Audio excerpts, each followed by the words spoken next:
Bueno, la clase de hoy, superproducción. De hecho, una coproducción, podríamos decir, entre Argentina y España. Porque no solamente dos miembros de este canal, y hay buenos amigos, que son Margarita Vanegas y Jordi y Gili Barenis, mandaron videos con monedas de su colección, de monedas portuguesas. Acá pueden ver justamente una barbuda de Fernando I de la Seca de Lisboa, una moneda que, como les confesaba la clase anterior, me quedé con las ganas de mostrarle alguna, porque no tengo ninguna. Sino que además mi amigo Oscar del canal Monedas Limpias compuso e interpretó música incidental especialmente dedicada a este canal, con lo cual podemos decir que es un video bastante excepcional en que vamos a ver las acuñaciones de la segunda dinastía portuguesa, la dinastía de Avís y del Imperio Portugués. Espero que lo disfruten.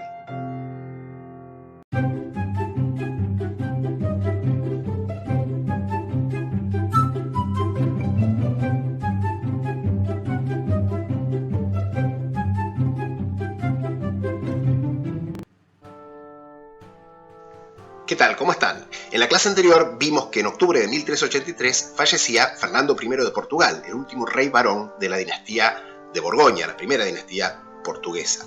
Pocos meses antes, en mayo del mismo año, se había firmado el Tratado de Badajoz, que ponía término a la tercera y última de las llamadas guerras fernandinas, por las cuales Fernando I quiso imponerse como rey de Castilla.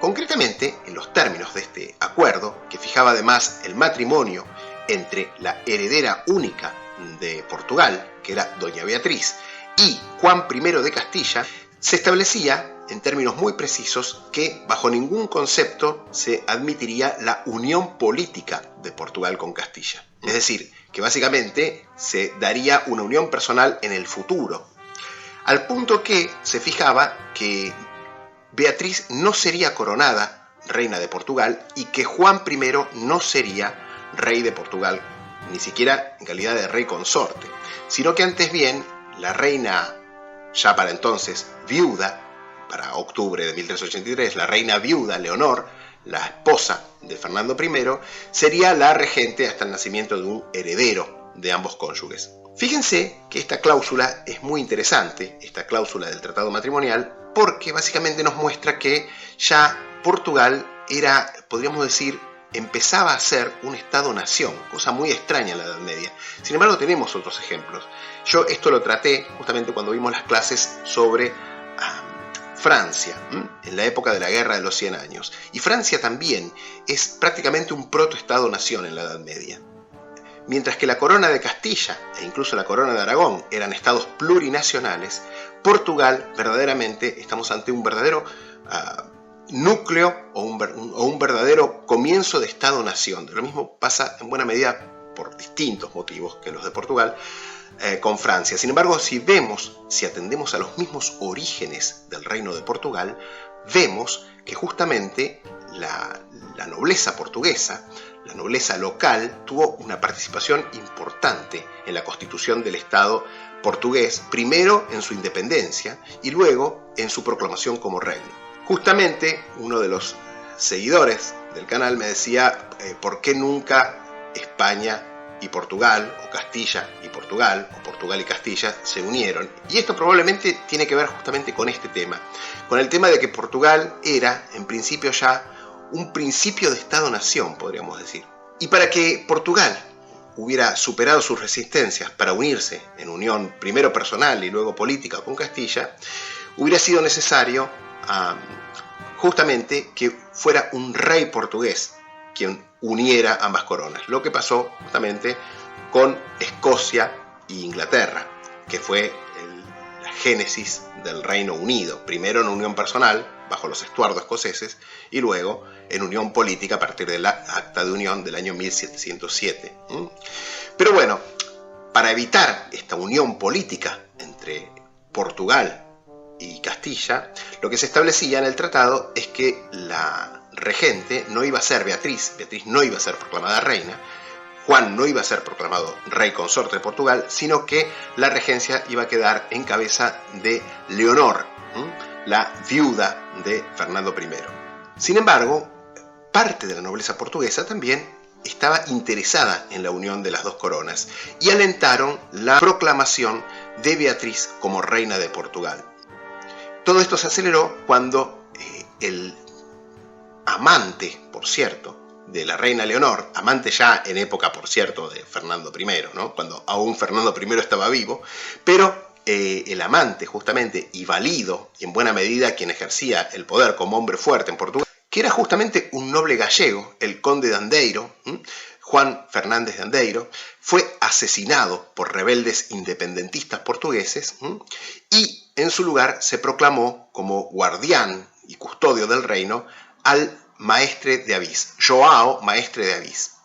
¿Quién era este João? João, que va a ser João I de Portugal, era el maestre de la Orden de Avís y era un hijo ilegítimo del rey Pedro I de Portugal con, bueno, según algunas fuentes, una noble gallega, según otras fuentes, la hija de un mercader gallego que se llamaba Teresa, y que a pesar de ser hijo ilegítimo, como les digo, de Pedro I, había llegado al alto grado de gran maestre de la Orden de Avís por influencia de otro noble gallego, Nuno Freire de Andrada, que era el gran maestre de la Orden de Cristo, otra de las órdenes importantes portuguesas. De esta manera, la oposición, que no solamente, fíjense, incluía algunos elementos, probablemente minoritarios de la nobleza, sino también mucho del pueblo llano, mercaderes y personas, digamos, de clase media, podríamos decir. Toda esta gente va a centrar su apoyo en el maestre de Avís,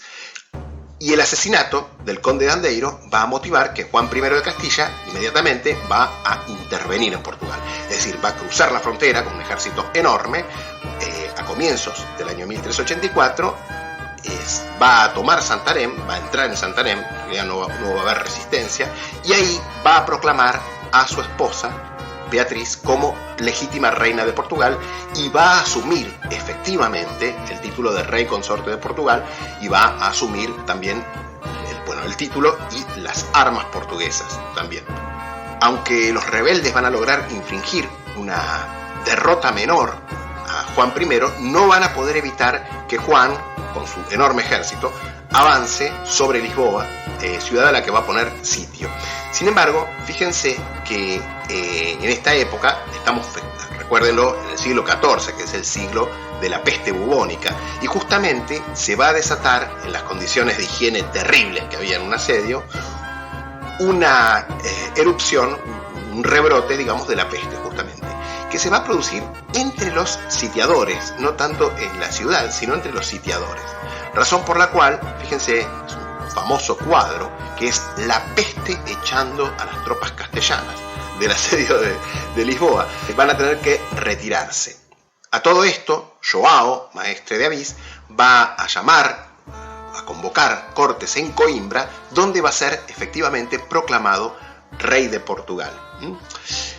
También se va a casar con Filipa de Lancaster, que era justamente un miembro de la familia real inglesa, en busca de alianza con los ingleses. Y los ingleses ciertamente van a enviar algún refuerzo a los rebeldes portugueses, que todavía podríamos decir que eran minoritarios incluso, porque buena parte de la nobleza más importante de Portugal apoyaba a Juan I de Castilla.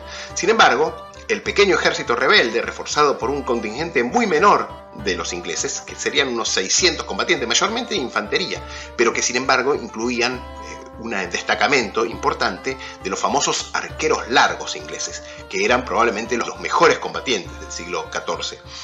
Y este pequeño grupo rebelde, con este pequeño refuerzo de voluntarios ingleses, podríamos decir, van a infligir una tremenda derrota a Juan de Castilla en la batalla de Aljubarrota, lo cual obviamente va a terminar asegurando la independencia de Portugal. Juan I de Castilla sí entonces se va a retirar de Portugal y pocos años después va a morir en 1390 sin dejar descendencia de su esposa Beatriz, la legítima reina de Portugal, con lo cual se va a eliminar toda posible rama rival, digamos, con reclamaciones sobre el trono de Portugal. De esta manera va a quedar establecida como única y por ende legítima dinastía en Portugal la llamada dinastía de Avís. De esta manera, el reinado de João I marca el inicio de la dinastía de Avís, que va a ser la más gloriosa, podríamos decir, de toda la historia de Portugal. en adelante y hasta el final de esta dinastía, una de las metas que va a tener Portugal, la corona portuguesa, va a ser la conquista de África, porque los portugueses seguían y van a seguir siendo en buena medida, incluso durante toda la Edad Moderna, unos cruzados, digamos, ¿no? Mientras que completaron en fecha bastante temprana la reconquista de su territorio, ya lo vimos, en 1249 conquistan el Algarve, sin embargo van a continuar la guerra y la van a continuar directamente en suelo africano. El primer hito de esta continuada lucha contra los infieles por parte de la corona portuguesa va a darse con la conquista de Ceuta en el año 1415. Pero paralelamente vamos a ver que también la dinastía de Avís marca el inicio de la era más gloriosa de Portugal, que es la era de las exploraciones o la era de los descubrimientos. Una era que luego va a ser mundial, podríamos decir, porque van a participar muchas otras potencias europeas, incluyendo la propia Castilla, pero también Inglaterra, Francia, Holanda, por supuesto, es decir, los Países Bajos. Pero que sin embargo, durante muchas, pero muchas décadas, casi un siglo, Portugal va a ser el protagonista exclusivo, o prácticamente exclusivo, o principal. Y esta era de las exploraciones, de los descubrimientos portugueses, se va a iniciar bajo los auspicios de un personaje muy notable, el príncipe Enrique, apodado el Navegante. Príncipe Enrique o Navegador, que era hijo justamente de João I de Portugal, de João I de Avís y de su consorte, la reina Filipa de Lancaster, pero no era el hijo mayor, era un infante de Portugal, pero no estaba llamado a suceder a su padre. De esta manera, en 1417 los portugueses van a descubrir Madeira y 10 años después, en 1427, las Azores, que actualmente forman parte de la República Portuguesa. Y fíjense que ya bajo Duarte I, es decir, Eduardo I para los que hablamos castellano, que era el hermano mayor justamente del príncipe Enrique el Navegante, por lo tanto hijo de João I, los portugueses van a lograr superar el famoso Cabo Bojador. Cabo Bojador, que está en la costa, digamos, del noroeste de África, era un punto muy complicado, porque los navegantes antiguos, los navegantes medievales, que generalmente navegaban muy cerca de la costa o tomando vientos muy favorables, en este punto, en cambio, los vientos soplan muy fuerte desde la dirección noreste, y básicamente lo que hacían era echar los barcos hacia el medio del Océano Pacífico, digamos. Básicamente era una sentencia de muerte. Por eso se lo llamaba también el Cabo de Miedo, el Cabo del Espanto. Y también hay otro problema, que es que incluso a 5 kilómetros de la costa, es decir, bastante lejos de la costa, hay bancos de arena que hacen que la profundidad del mar sea de apenas de 2 metros, con lo cual era muy común también que los barcos encallaran allí y quedaran para siempre ahí. Y obviamente esto en la Edad Media, con las técnicas de navegación que había en esa época, era una sentencia de muerte. Sin embargo, los portugueses van a desarrollar un barco que va a ser clave para la navegación de alta mar, que es la carabela. Un barco muy avanzado para la época, un barco ya, podríamos decir, temprano moderno, en plena época medieval.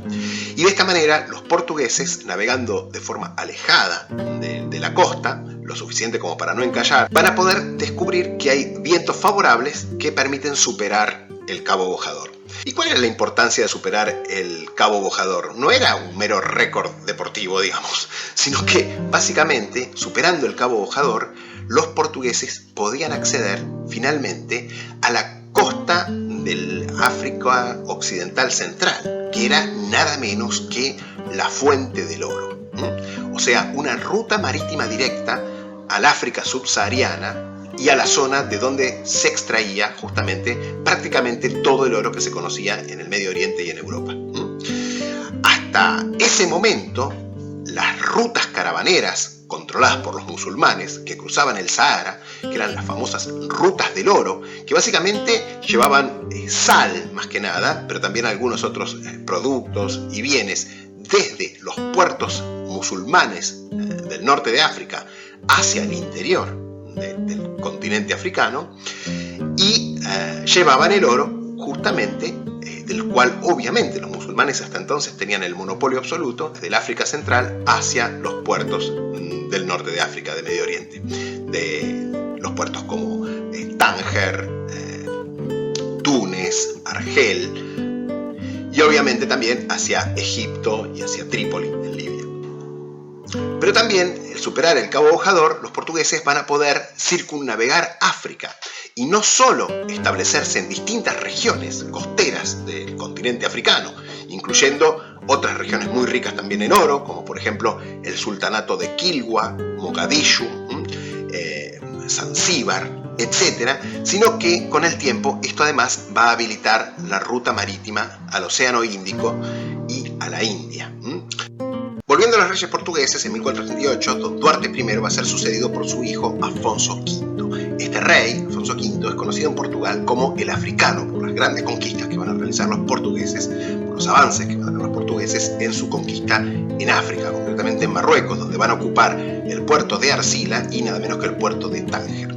Afonso V además se va a casar con la hija única y heredera de Enrique IV de Castilla, muerto en 1474, y el matrimonio va a tomar lugar en 1475.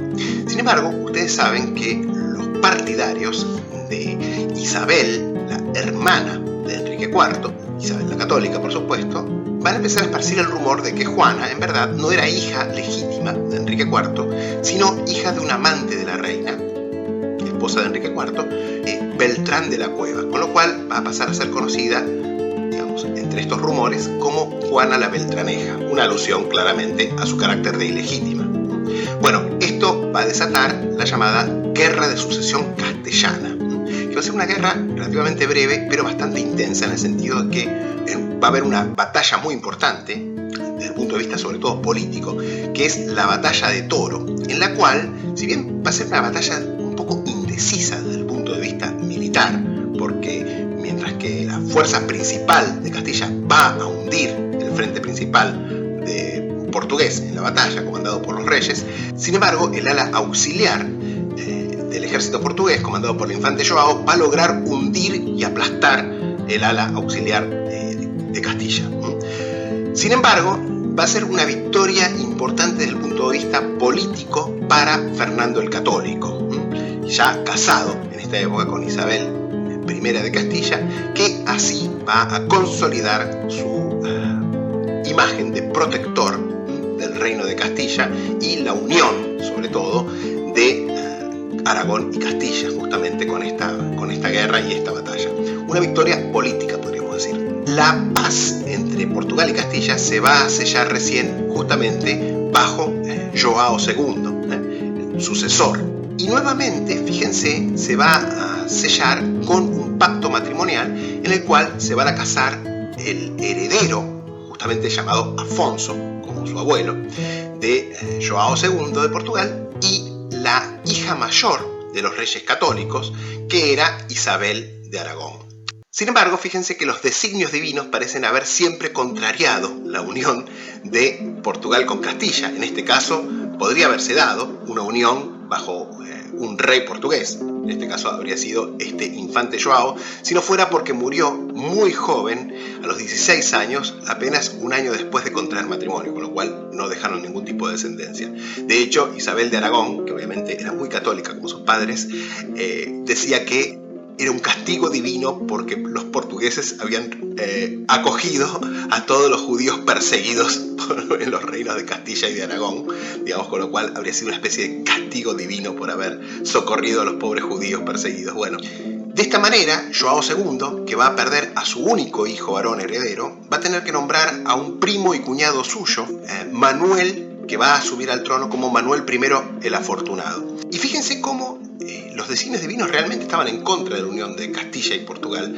porque aunque Manuel I se va a casar efectivamente con la viuda, es decir, con Isabel de Aragón, esta vez la que va a morir también un año después del matrimonio, de contraer el matrimonio, estas segundas nupcias, va a ser Isabel de Aragón. Con lo cual tampoco va a haber descendencia entre la corona de Portugal y la corona de Castilla, y tampoco va a haber unión de Portugal y Castilla.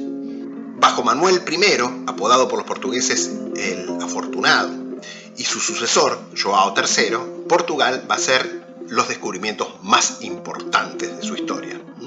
Por empezar, en 1498, Vasco da Gama va a habilitar la ruta, va a llegar por primera vez a la India, y 2 años después, Álvarez Cabral va a llegar al Brasil.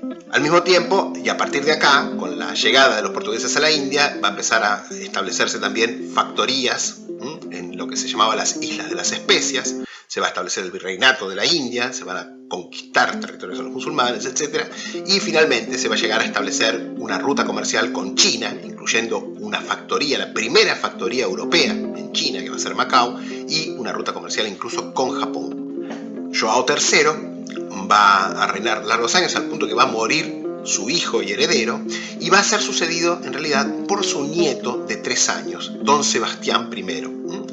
Bueno, Sebastián I va a ser un rey bastante particular. Como les digo, va a llegar al trono a los 3 años, va a ser criado por jesuitas, y bueno, todos los historiadores concuerdan en que Don Sebastián I era homosexual, digamos. No tenía el más mínimo interés en las mujeres.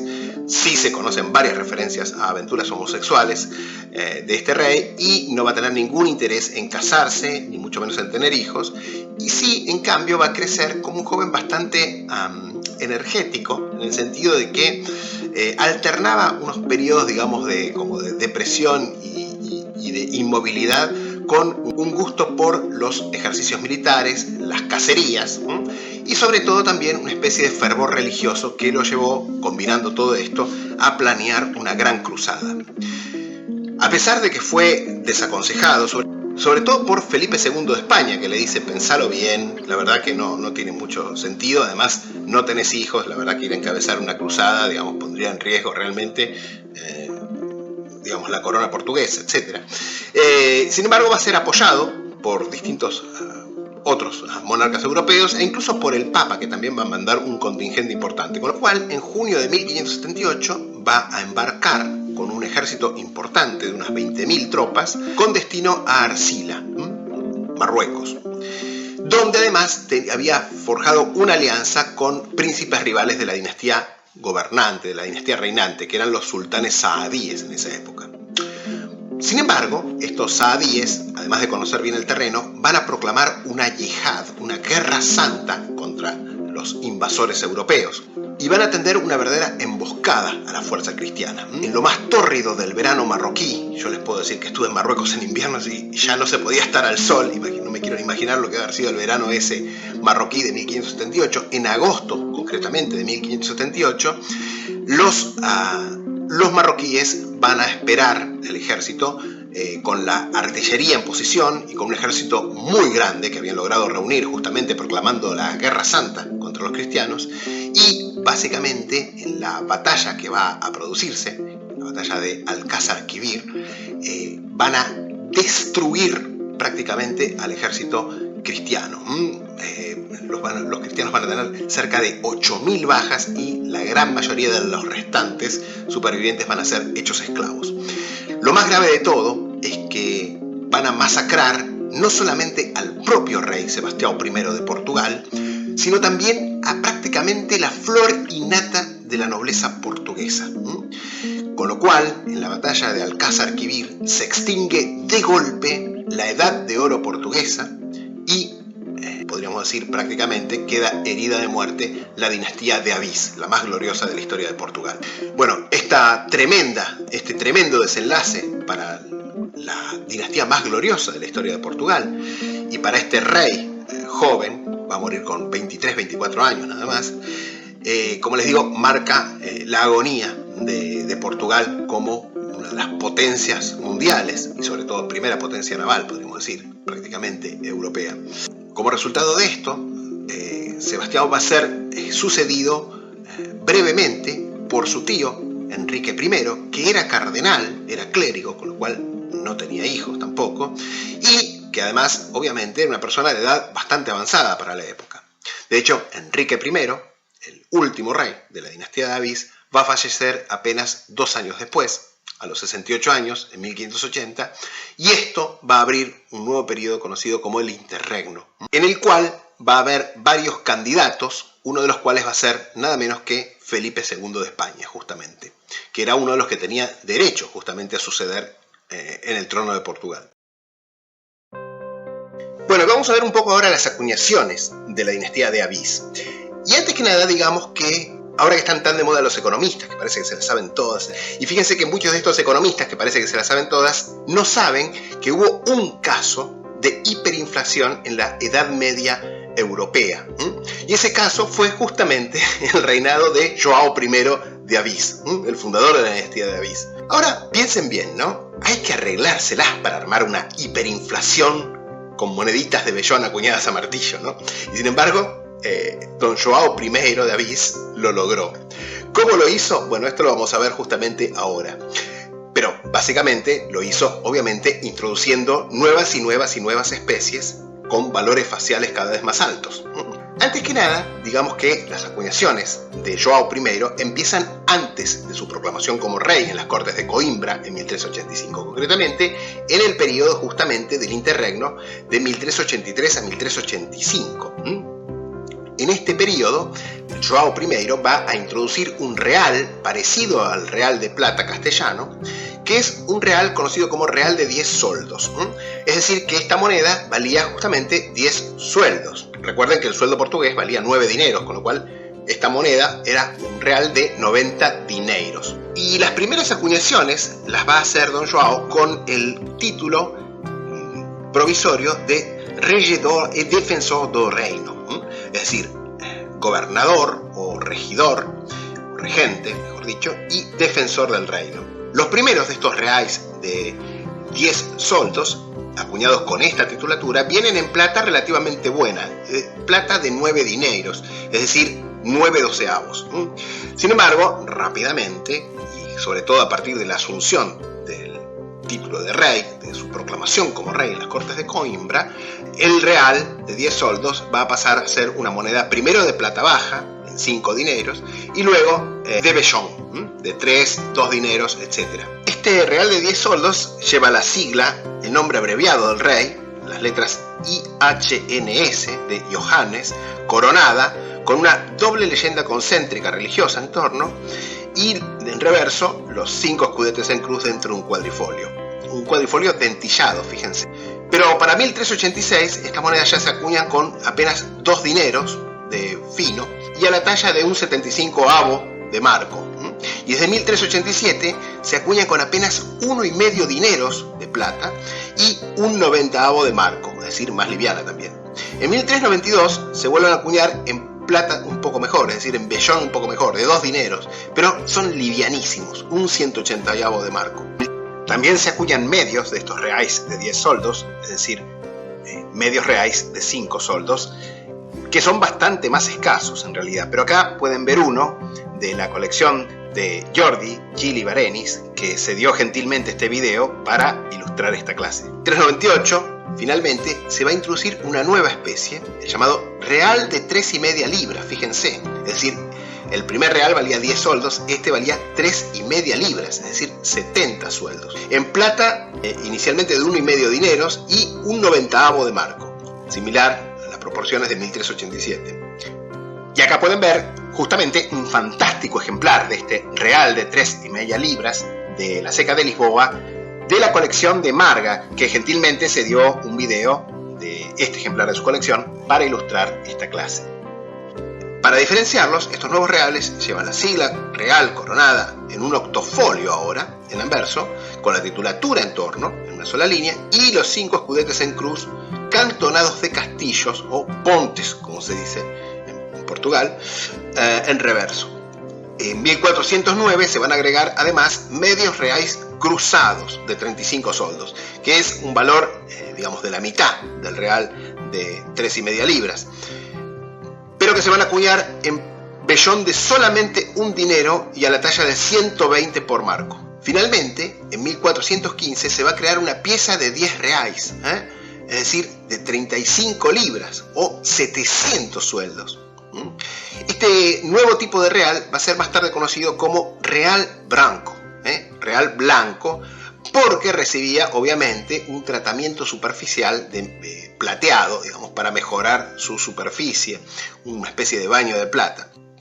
Inicialmente el real blanco se acuña con una proporción de 3 dineros de plata y a la talla de un 72avo de libra, como los primeros reales de 10 soldos, en cuanto a su peso se refiere, pero pronto se va a pasar a acuñar en vellón de solamente 1 dinero, mientras que el real de 3,5 soldos no se abandona su producción, pero ya se acuña solamente en cobre y obviamente continúa valiendo 1 décimo del real branco. Por eso va a ser conocido como, este real de 3,5 libras, va a pasar a ser conocido como real preto, es decir, real negro.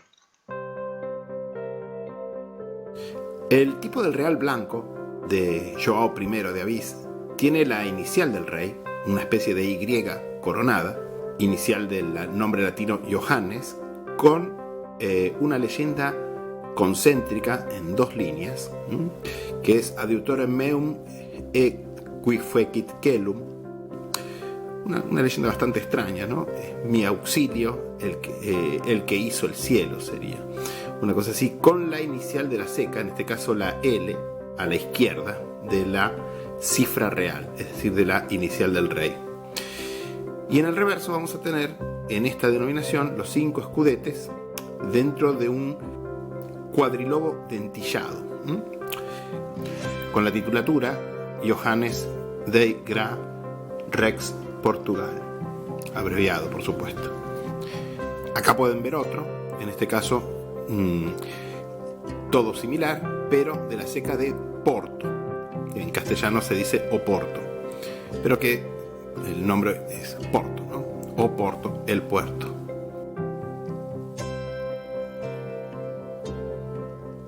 Así. Todo lo demás idéntico a la otra prácticamente. Y aquí el real preto de João I de Avís. El real preto es que tiene la sigla real, el nombre abreviado, Johannes, IHNS, coronado, dentro de un hexálogo, y en el reverso la titulatura en torno a los 5 escudetes, cantonados, eso sí, de 4 castillos.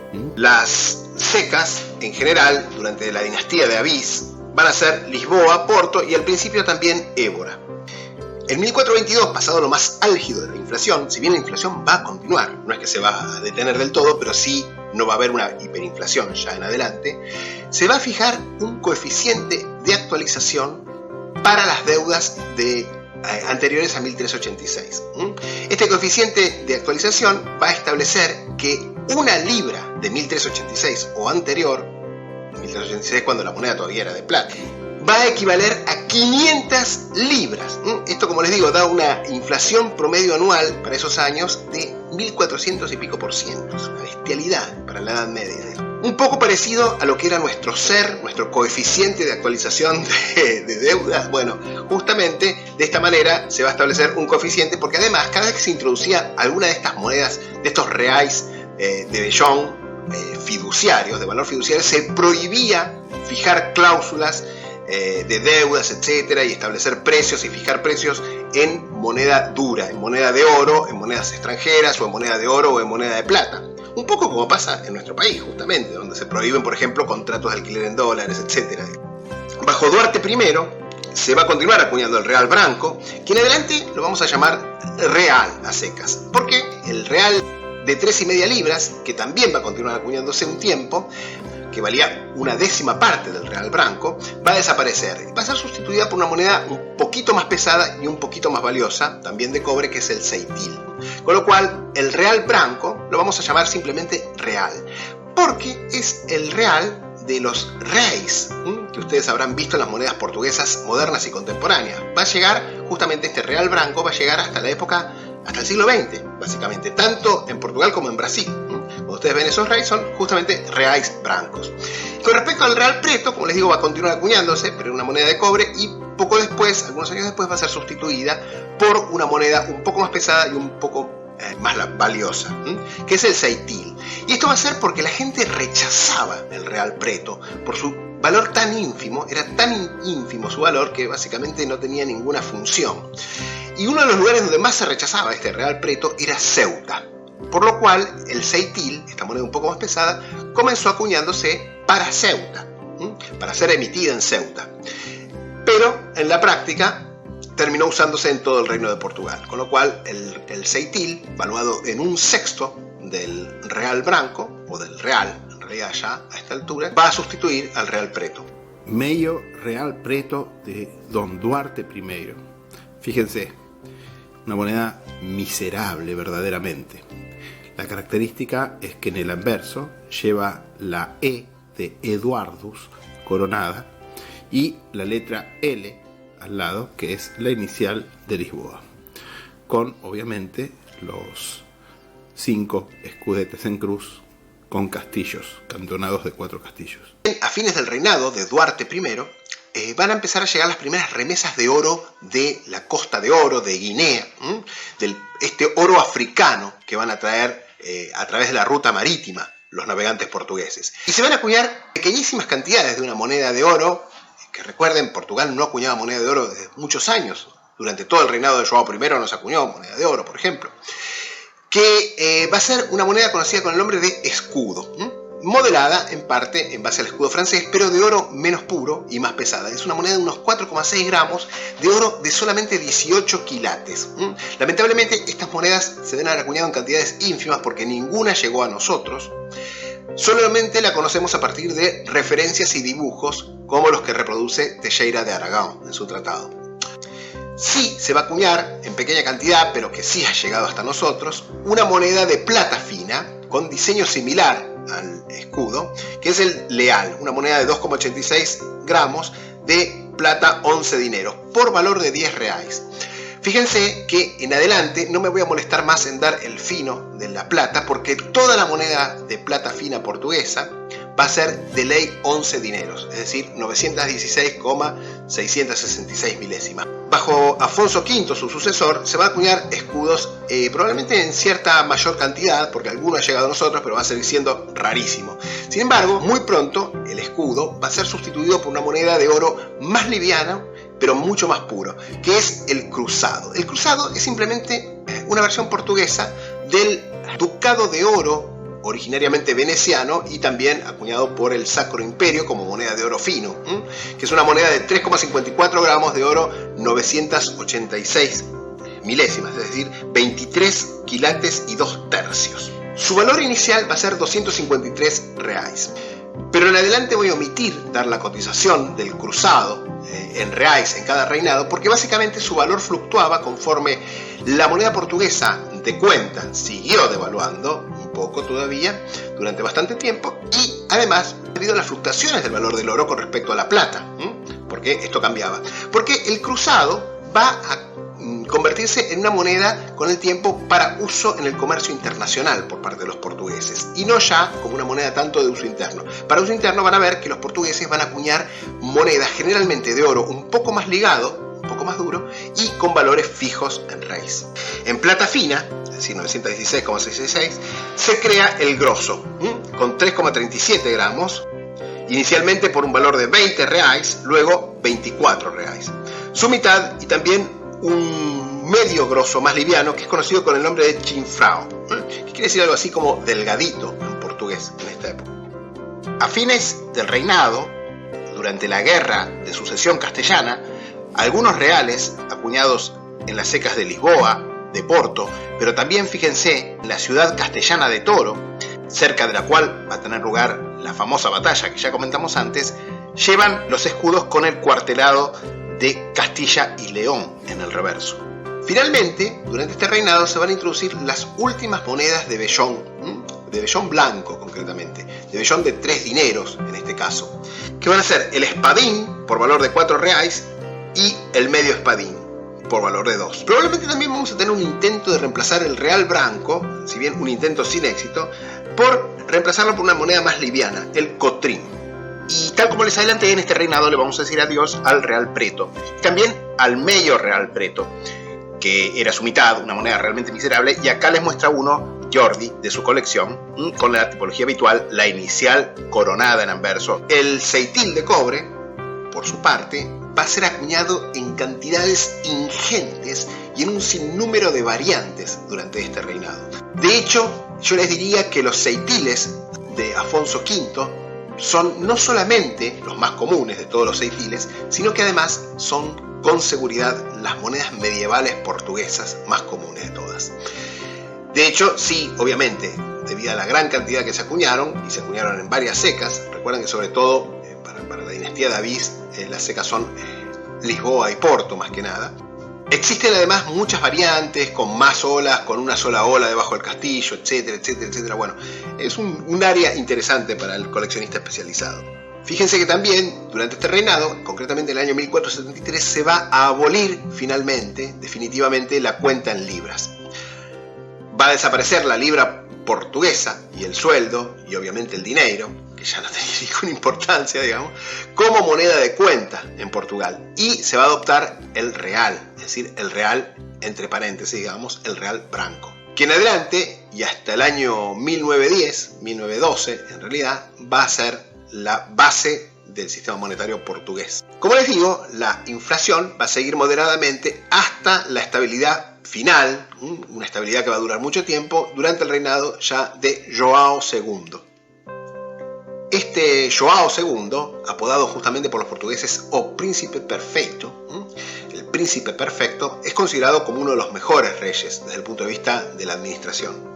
En oro, el cruzado de oro fino, que en esta época valía unos 324 reis, se va a mantener intacto, porque, como les dije, se va a usar para el comercio internacional mayormente.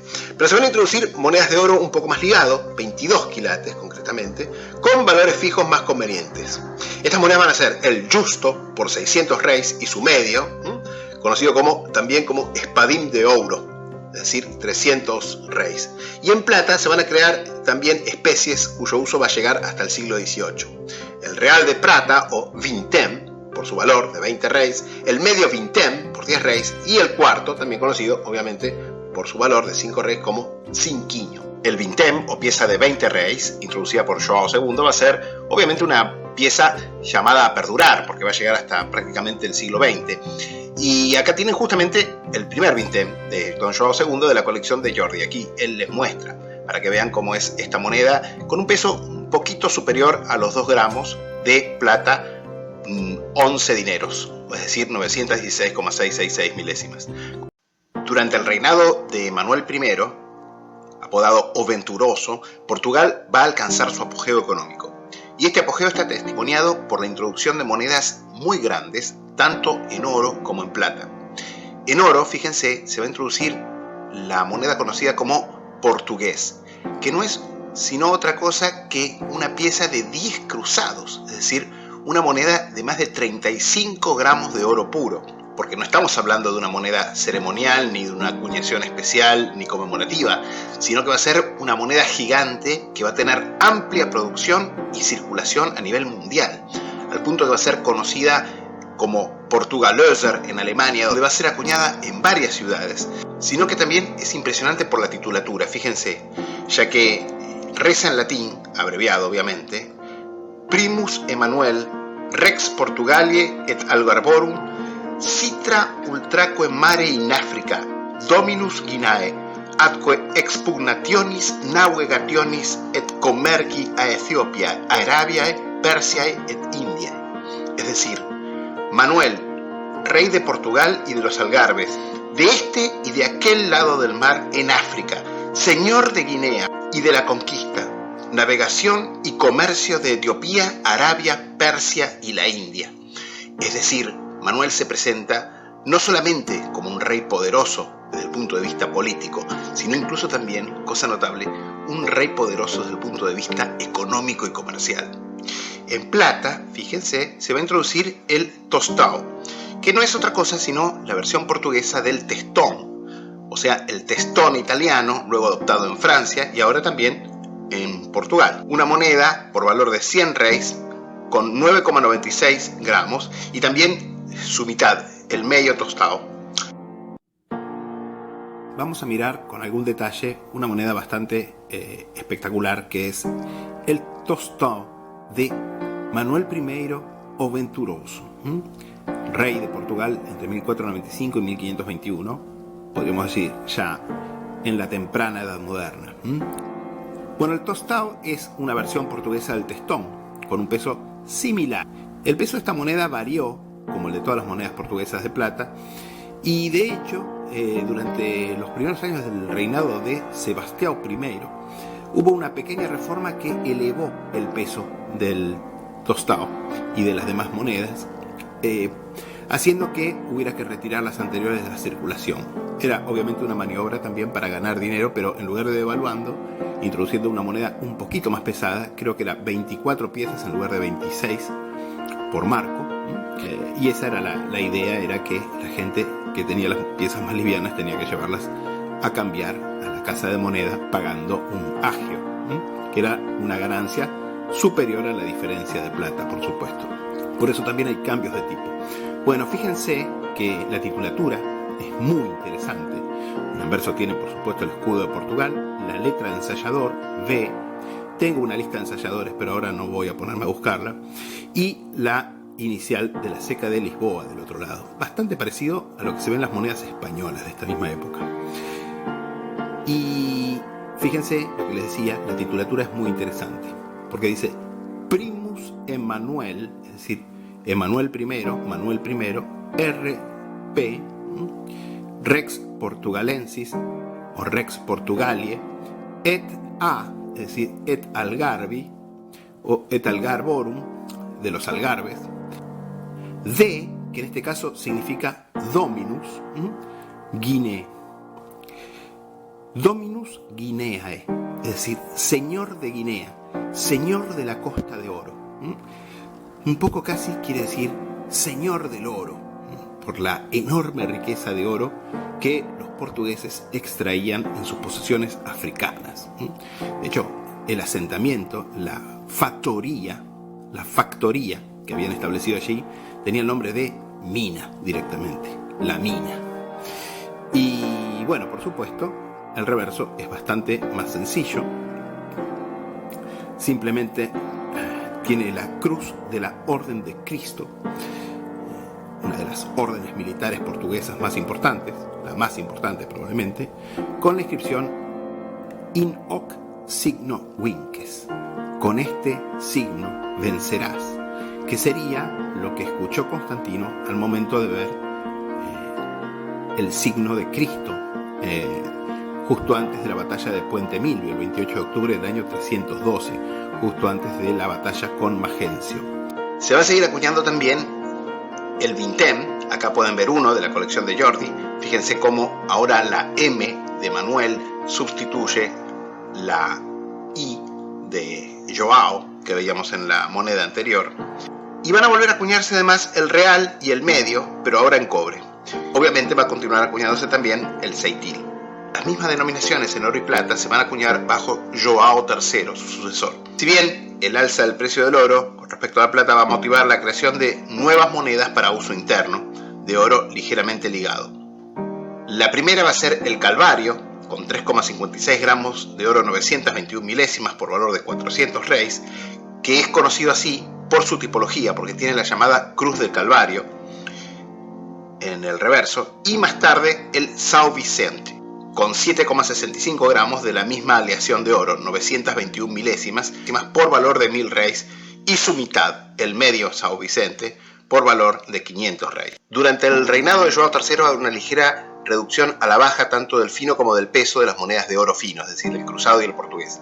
Pero también va a haber una reducción a la baja del peso de las monedas de plata, no así del fino, que va a seguir siendo de 11 dineros. Se van a acuñar las denominaciones usuales, el tostao, medio tostao y el vintém, pero fíjense que para marcar los distintos estándares de peso va a haber un cambio en la tipología, porque las primeras van a seguir teniendo la cruz de la Orden de Cristo y luego se va a introducir la cruz de la Orden de Avís, que es esta cruz florderizada. Además, se van a introducir nuevas denominaciones, el real portugués de 40 reis y el real portugués dobrado, por valor de 80 reis. Estas monedas, en cambio, tienen como tipo de reverso la cruz de San Jorge, que es esta cruz de brazos rectos. En este reinado se va a abandonar la moneda de vellón, pero en cambio se van a crear piezas de cobre de 10, 3 y 1 real. Al comienzo del fatídico reinado de Don Sebastião I, se va a continuar con la acuñación de las mismas especies en oro y plata del reinado de su abuelo, Joao III, incluyendo el São Vicente y su medio, pero más tarde se los va a sustituir las monedas de oro por una moneda de oro de 500 reis, el enguenoso, que tiene una tipología similar a las monedas de plata. En plata se van a acuñar el tostao, el medio tostao y el vintém. también con cambios de tipología que responden a un alza del peso de las monedas de plata, pasando el tostado de acuñarse de 26 piezas por marco a 24 piezas por marco. Y además se van a acuñar en cobre monedas de 10, 5, 3 y 1 real. Por su parte, don Enrique, el rey cardenal, solamente acuñó oro y plata en las mismas denominaciones que las monedas posreformadas de Sebastián I. Las monedas de plata van a incluir tostados, medios tostados y vintems. Durante el breve interregno de 1580, entre enero y junio, se van a acuñar también las mismas denominaciones, salvo el vintem. Estas monedas vienen a nombre de los gubernatores et defensores regni portugalensis. Pero el 19 de junio de 1580, don Antonio, prior de Crato, un nieto ilegítimo de Manuel I, porque era hijo del infante Luis de Portugal y una amante de origen judío, Violante Gómez, va a ser proclamado rey en Santarém por aclamación popular. Un mes después, el 25 de agosto, las tropas castellanas, comandadas por el Gran Duque de Alba, lo van a derrotar en la batalla de Alcántara. Hasta su derrota, Antonio I acuñó las denominaciones usuales en oro y plata en la Seca de Lisboa. Luego huyó a Francia, que era aliada de Portugal, al ser gran enemiga de los Habsburgo españoles, pero va a mantener cierto apoyo en las Azores, donde hasta el año 1583 se van a acuñar monedas en su nombre en la Seca de Angra, y también se van a resellar otras con un carimbo, es decir, con un resello oficial del gobierno rebelde. En Portugal, Felipe II va a ser proclamado Felipe I de Portugal en Lisboa en septiembre de 1580, y esto va a dar inicio a la llamada dinastía filipina, que es como los portugueses llaman nada menos que a los Habsburgo españoles, que va a contar con 3 reyes: Felipe I, es decir, Felipe II de España, Felipe II, es decir, Felipe III de España, y Felipe III, es decir, Felipe IV de España. Estos 3 reyes van a acuñar en Lisboa oro y plata, en las denominaciones usuales inicialmente, monedas que, al carecer de fecha y de ordinal, solamente pueden atribuirse a cada rey de forma aproximada. Inicialmente, como les digo, van a producirse las denominaciones usuales, pero más tarde, fíjense, se va a reintroducir el cruzado y se van a acuñar, como pasaba con los escudos españoles, piezas de 2 cruzados y de 4 cruzados. Nos quedaría solamente dar una breve noticia sobre las acuñaciones portuguesas para la India. La llegada de Vasco da Gama a Calicut, en el suroeste de la India, en enero de 1498, va a iniciar la expansión del imperio portugués en el sureste de Asia. No solo en la India, sino, como vamos a ver, también en Malaca, la península malaya, las Islas de las Especias, la actual Indonesia, y más tarde una ruta hacia China y Japón. Tengamos siempre en cuenta que los portugueses seguían siendo cruzados y seguían en guerra con los musulmanes allí donde los encontraran. De hecho, Vasco da Gama, en su viaje de ida y de vuelta a la India, va a piratear cuanto barco musulmán se encuentre en el camino. Y así van a ser los portugueses en las distintas regiones que van a ir explorando en el sureste de Asia.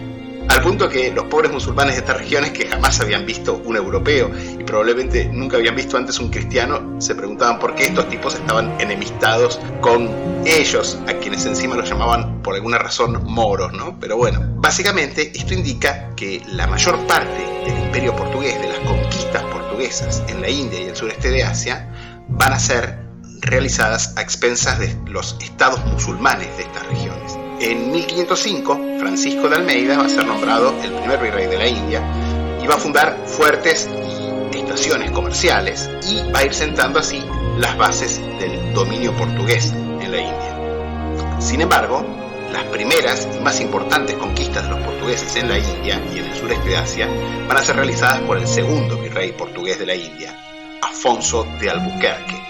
Entre 1509 y 1515 no solamente va a conquistar Goa y Cochín, sino que además va a conquistar el estratégico puerto de Malaca, que era la sede del sultanato del mismo nombre, en la península malaya. Este puerto tiene una ubicación súper estratégica porque controlaba el estrecho de Malaca, que era el paso de la ruta de las especias, con lo cual los portugueses pasaron a controlar en buena medida el comercio de especias. Allí donde llegaban, los portugueses se aliaban con los enemigos de los musulmanes. Primero se van a aliar con el Samorín de Calicut, pero como este gobernante hinduista era bastante pro-musulmán, más tarde se van a enemistar con él y se van a aliar con el imperio Vijayanagar, que era el gran imperio hinduista que controlaba buena parte del subcontinente indio, prácticamente todo el sur y parte del Deccan. Las conquistas portuguesas van a continuar en el siglo XVI, cuando, aliados justamente con el imperio Vijayanagar, los portugueses van a avanzar sobre los sultanatos islámicos del Deccan y van a conquistar Damao, Diu y la misma Bombay. Y en 1543, además, van a establecer un protectorado sobre el reino Kotte de Ceilán, que va a terminar siendo anexado en 1597 por los portugueses. Va a ser el propio Afonso de Albuquerque el que va a iniciar las acuñaciones portuguesas en la India. Luego de la conquista de Goa en el año 1510, Afonso va a abrir la ceca de Goa y ahí se van a producir las primeras monedas de estilo europeo del subcontinente desde la época de los reyes indogriegos. Porque fíjense que a diferencia de otras potencias europeas que más tarde, bastante más tarde que los portugueses, van a entrar en el subcontinente indio y que van a obtener concesiones para acuñar monedas de estilo nativo de distintos reyes o bien incluso del imperio mogol de la India, los portugueses verdaderamente eran señores de los territorios que controlaban en la India y por lo tanto las monedas portuguesas de la India siempre van a tener estilo europeo. De esta manera, por unos 450 años, los portugueses van a emitir monedas de estilo europeo en oro, plata, bronce, estaño y otros metales bajos, en o bien para sus posesiones en la India. Para el siglo XVII, las cecas van a incluir Goa, Cochin, Diu, Damao, Bakaim, además de Colombo, en Ceilán. Inicialmente, con el diseño de la esfera armilar, que es un poco el orgulloso símbolo del dominio portugués de los mares, se acuña el manuel de oro de unos 4,6 gramos y más tarde el medio cruzado, de aproximadamente 1,77 gramos teórico. Un feliz hallazgo para los portugueses fue descubrir que en la India había cristianos nativos, cuya prosapia databa de la conversión por parte del apóstol Santo Tomás, uno de los discípulos de Cristo, uno de los 12 apóstoles. Estos cristianos se hallaban localizados sobre todo en Kerala, en el suroeste de la India. Santo Tomás es entonces, obviamente, el apóstol y el patrono de la India. De esta manera, se van a acuñar ya, bajo João III en Lisboa, monedas conocidas como escudo Santo Tomás para ser emitidas en la India. Pero también bajo este rey se va a abrir la ceca de Cochin, y tanto en Goa como en Cochin se va a acuñar una moneda de oro también con la imagen de Santo Tomás, conocido como Pardao Santo Tomás, Pardao Sao Tomé, con la imagen y las iniciales del santo. Otras denominaciones acuñadas en la India portuguesa van a incluir sobre todo la tanga, por valor de 60 reis y su mitad. Estas monedas van a ser inicialmente de plata, pero como tenían un valor fijo en reis, van a terminar siendo acuñadas en bronce y en estaño también, otro metal utilizado en esta región. La moneda de menuda, la moneda y base de la moneda de cuenta en la India portuguesa va a ser el basaruco. Se van a acuñar también basarucos y múltiples del basaruco y en algunos casos fracciones tanto de bronce como de estaño. Finalmente se acuña más adelante el serafín por valor de 300 reis y también se va a terminar agregando la rupia, obviamente la moneda oficial del imperio mogol que controlaba la mayor parte de la India en esta época, cuyo valor en reis o en basarucos va a ser variable y va a ir siempre al alza, obviamente. Bajo Felipe II, con la anexión oficial de Ceilán, se va a abrir también la ceca de Colombo, cuyas monedas, por cierto, son muy raras.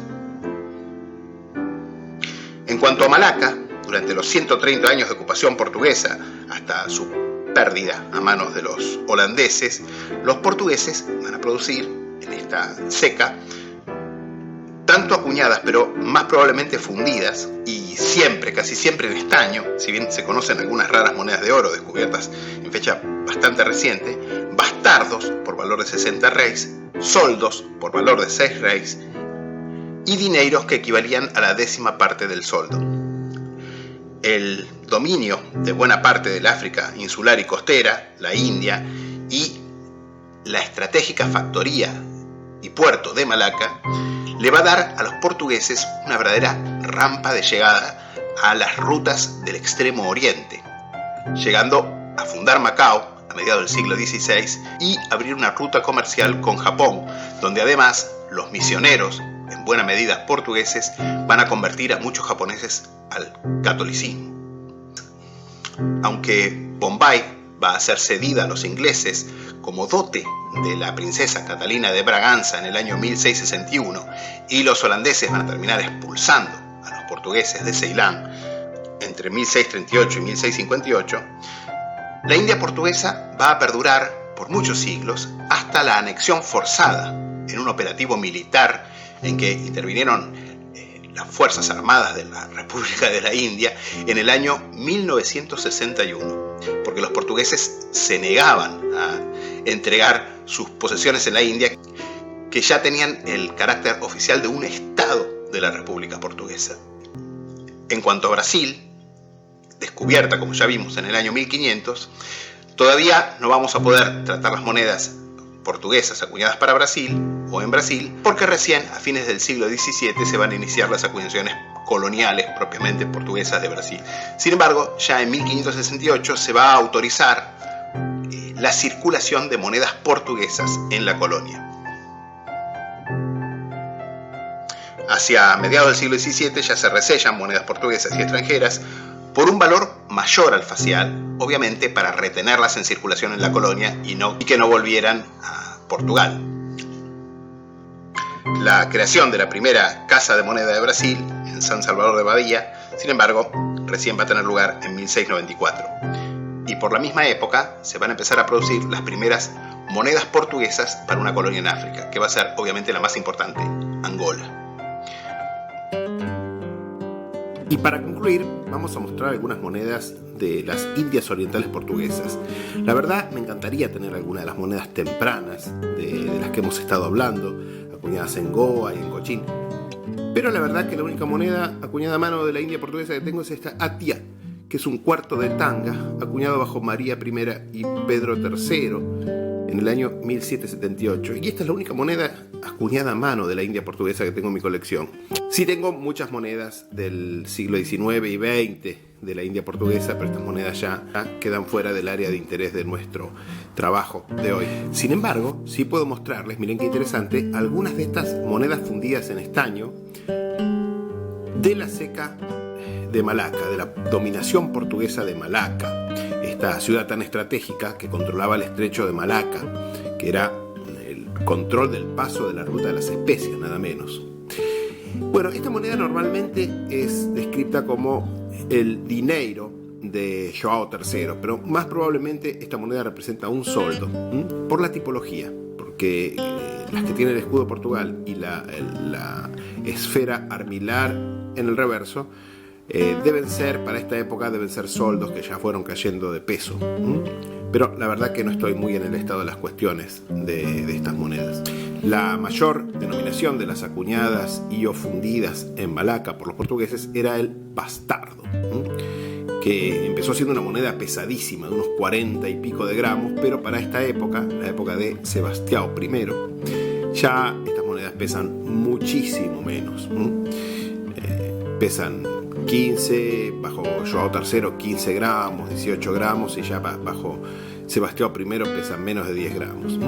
Y fíjense que tiene estas flechas con las iniciales SB del rey, y son todas monedas, como les digo, fundidas, mayormente fundidas. Puede ser que alguna esté acuñada, pero yo diría que mayormente fundidas en estaño. Metal muy abundante en el sureste de Asia, en todo el sureste de Asia, pero especialmente en actualmente lo que es la península malaya e Indonesia. Y acá tienen yo diría el soldo, si bien en las referencias se lo describe como el dinero de Sebastião de Malaca. Pero como les digo, para mí las que tienen la esfera armilar y las flechas o las iniciales del rey son soldos. También de estaño, y esta moneda claramente es fundida. Y finalmente, miren qué interesante. Este es el basaruco, que era la denominación más miserable, esta moneda pesa menos de 1 gramo, acuñado bajo Felipe II y III de Portugal, es decir, Felipe III y IV de España, en los últimos años del dominio portugués de Malaca, con el escudo en el anverso y una crucecita en el reverso. Esta moneda sí me parece acuñada, más que fundida. Y el basaruco era como el real de la India y de Malaca, pero tenía un valor que más tarde fue rebajado con respecto al real portugués. Como epílogo, digamos que en 1640, con Felipe IV profundamente involucrado en la guerra de los 80 años contra los rebeldes neerlandeses y contra los catalanes también en la guerra del Segadors, los portugueses van a aprovechar para rebelarse en diciembre de 1640 y van a proclamar a João de Bragança como João IV, rey de Portugal. Esto va a abrir una nueva dinastía y una lucha por la independencia por parte de los portugueses, y esta última dinastía va a ser justamente la última dinastía real portuguesa, la dinastía de Braganza. La guerra va a continuar hasta el Tratado de Lisboa del año 1668, en que España va a terminar reconociendo la independencia de Portugal. Respecto a las acuñaciones, estas van a seguir sin mucho cambio en lo que hace al sistema monetario y al estilo, si bien con la reducción gradual del peso de las monedas se va a hacer usual resellar por valor mayor las monedas anteriores, porque obviamente había una constante devaluación. Pero básicamente las monedas van a seguir siendo muy parecidas hasta la introducción de las acuñaciones mecanizadas gradualmente a partir del año 1679. Por la misma época, más o menos, empiezan a aparecer las fechas en las monedas portuguesas, que como vimos no era una de las características usuales de estas monedas.